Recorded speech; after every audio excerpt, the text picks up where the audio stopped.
Je suis fier de nous. On n'a pas pris l'avion. Et la planète nous dira merci. Oui, en même temps, on fait que 30 km, hein. Je vais aux toilettes. Mhm. Quoi? Oh non. Oh. J'ai plus de téléphone. Ah, t'es sérieux? Le coup de la cuvette? C'est pas drôle, je venais de l'acheter. Et puis si t'en rachètes un tout de suite, tu vas faire péter ton bilan carbone. Mais t'as raison, mais j'en ai besoin pour bosser, moi. Ah, c'est sûr que sur ce coup-là, t'as vraiment fait ton boulet écologique. Mais oui, à cause de moi, l'humanité va disparaître sous un soleil de plomb. Et allez, une nouvelle crise d'éco-anxiété. Comment bien choisir pour éviter la catastrophe? Papier ou plastique? Thermique ou électrique? Cuir ou synthétique? Comment savoir si c'est super green ou carrément écolo?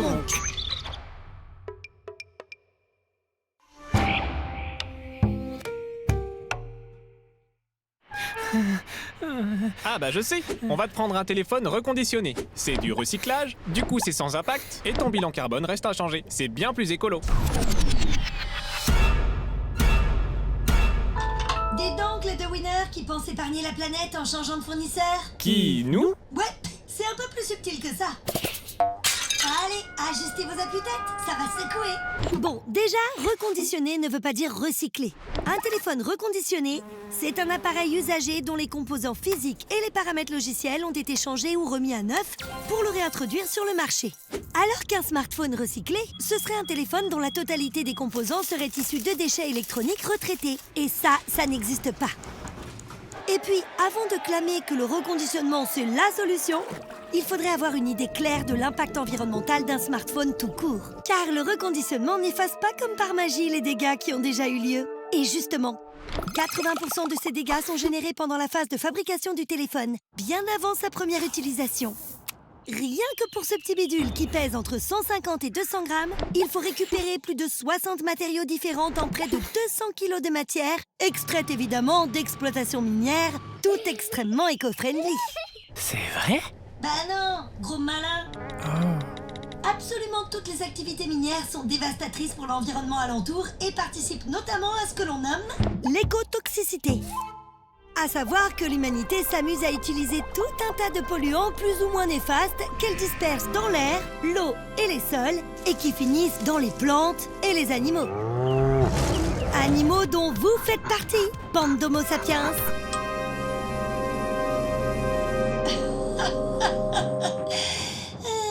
Bref, j'en étais au moins.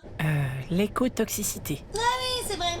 Comme les métaux qui font tourner vos doudous technologiques n'existent presque jamais à l'état pur, il faut extraire la matière brute, la séparer des éléments indésirables, puis la concentrer à un niveau de pureté optimal à l'aide de procédés qui peuvent être chimiques, thermiques ou électriques. Or, tout ça dévore beaucoup d'énergie et régurgite une quantité considérable de déchets, fumées toxiques et autres résidus miniers comme l'arsenic et le mercure, deux savoureux métalloïdes rejetés lors de l'extraction et du raffinage de l'or. Car oui, il y a de l'or dans vos téléphones. Waouh! Mais non, pas waouh! Vous avez entendu tout ce que je viens de dire? Surtout que c'est pas tout. Ces phases de fabrication sont ponctuées par des trajets tous azimuts. Car avant d'atterrir dans la cuvette des toilettes d'un train, les différents éléments qui composent un smartphone font 4 fois le tour de la planète. Hein?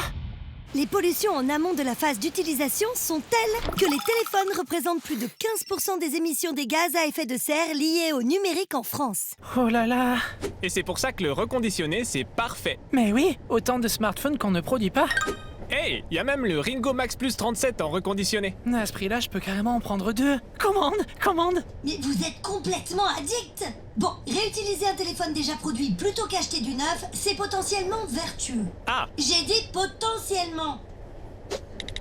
Il y a 2 méthodes pour prendre en considération l'impact d'un smartphone reconditionné. La première, l'hypothèse de substitution. Elle consiste à considérer qu'un smartphone reconditionné remplace purement et simplement l'achat d'un produit neuf. Du coup, on prend en compte seulement les étapes du reconditionnement. Effacement des données, contrôle de conformité, test fonctionnel et le remplacement de quelques composants si nécessaire. En moyenne, on remplace 20,5 cm² d'écran, 9 grammes de batterie, 0,21 g de composants électroniques, 0,5 g de composants non électroniques et 0,03 g de circuits imprimés. Selon cette méthode de calcul, à l'échelle d'un individu, Un smartphone reconditionné permet d'éviter l'émission de 24 kg équivalent CO2 par année d'utilisation, soit autant qu'un trajet de 115 km de voiture. C'est pas le Pérou, mais c'est toujours ça de prix. Et au passage, ça permet d'éviter l'extraction de 77 kg de matières premières.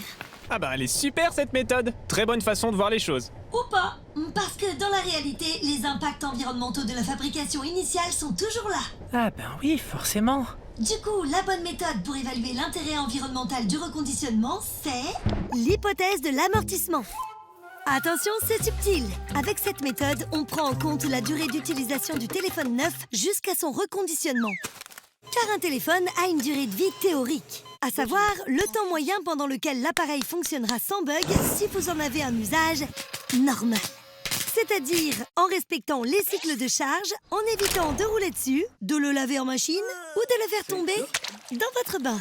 Ou pour certains, dans la cuvette des toilettes. Hein En gros, on peut considérer cette première phase d'utilisation du téléphone comme sa première vie.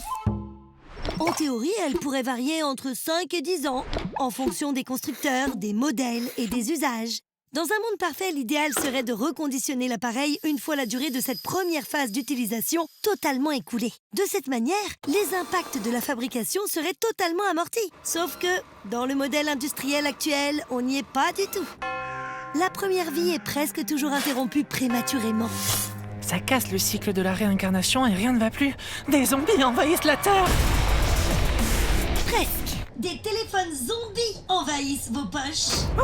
Eh oui, si vous vous débarrassez trop vite d'un téléphone acheté neuf, typiquement au bout de 2 ou 3 ans en Europe, voire 6 mois à 1 an aux États-Unis, la première vie du téléphone reste inachevée. Donc, l'amortissement des impacts liés à sa fabrication glisse naturellement sur la version reconditionnée de l'appareil ou sa deuxième vie. Du coup, le bilan environnemental de votre Ringo Max Plus 37 reconditionné 6 mois après sa sortie officielle est quasiment identique à celui du même appareil neuf. Parce que sa première utilisation n'aura duré que 6 mois, ce qui est bien loin de sa durée de vie théorique. Bravo, mais il y a pire. En vous jetant sur les dernières nouveautés reconditionnées, vous contribuez à ce que l'on appelle l'effet rebond. Comme les appareils reconditionnés sont moins chers, vous en achetez plus et plus souvent. Et au final, vous produisez plus d'impact en achetant régulièrement des appareils reconditionnés trop récents plutôt que des téléphones neufs que vous garderiez plusieurs années. Ok, donc un modèle reconditionné, mais pas trop récent. Ah, il y a le Ringo Max Plus 35, celui sorti il y a 2 ans. Je te le commande tout de suite. Oh, Illico Drone Express vous remercie pour votre achat. Waouh! mais enfin, je peux pas installer WhatsApp. La version de cette application n'est pas compatible avec votre appareil. Eh oui, j'allais vous parler de ce petit détail. Bienvenue dans le monde merveilleux de l'obsolescence programmée. Si vous avez besoin ou envie de changer régulièrement de téléphone, c'est pas un hasard. C'est un modèle économique. Ces chers géants de la tech ont créé plusieurs coups fourrés pour vous faire passer à la caisse. D'abord, l'obsolescence technique. Celle qui rend obsolète un ou plusieurs éléments physiques de l'appareil après un certain nombre d'utilisations. Par exemple, votre batterie qui ne supporte qu'un nombre limité de cycles de charge. Ensuite, il y a l'obsolescence logicielle.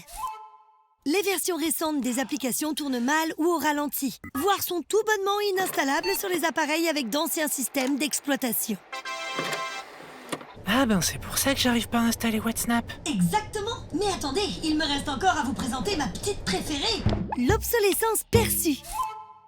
Une trouvaille du département marketing qui vous fait croire que c'est vous qui êtes obsolète si vous n'achetez pas le modèle dernier cri.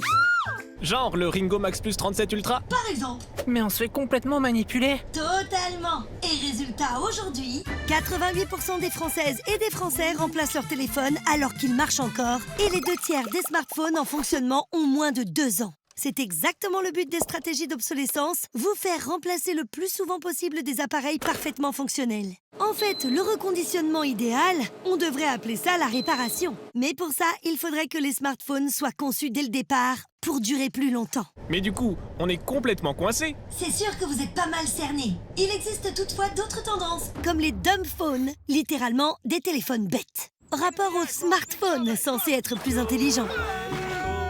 Les dumbphones, c'est souvent des vieux modèles dont on a relancé la fabrication. Ou des nouveaux, mais qui ressemblent aux vieux. Le point commun, ces appareils servent avant tout à téléphoner et basta. Un vrai retour aux sources. Bon, qui dit fabrication dit forcément impact, mais il reste moindre, car les dumbphones embarquent moins de technologie et durent souvent plus longtemps. Ils sont généralement utilisés par celles et ceux qui prônent la déconnexion, notamment des réseaux sociaux. Et pourquoi pas le vieux téléphone à cadran de ma grand-mère tant qu'on y est? Mais en même temps, ce serait peut-être une bonne chose de déconnecter un peu. Ah, c'est sûr qu'une petite détox pourrait pas vous faire de mal.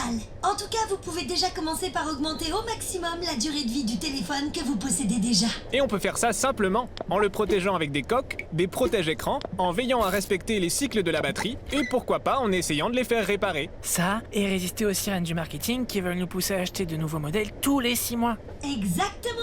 Avant un achat, prenez du recul et demandez-vous si vous avez vraiment besoin de toutes les dernières innovations. C'est un bon moyen de mettre en balance vos besoins avec le coût écologique exorbitant de sa fabrication. Ça, c'est à l'échelle de l'individu. Mais il pourrait y avoir aussi des solutions systémiques. Réorganiser cette industrie autour de la réparabilité et de la durabilité. Mais ça nécessite d'agir au niveau réglementaire et politique. C'est plus mon rayon, c'est le vôtre.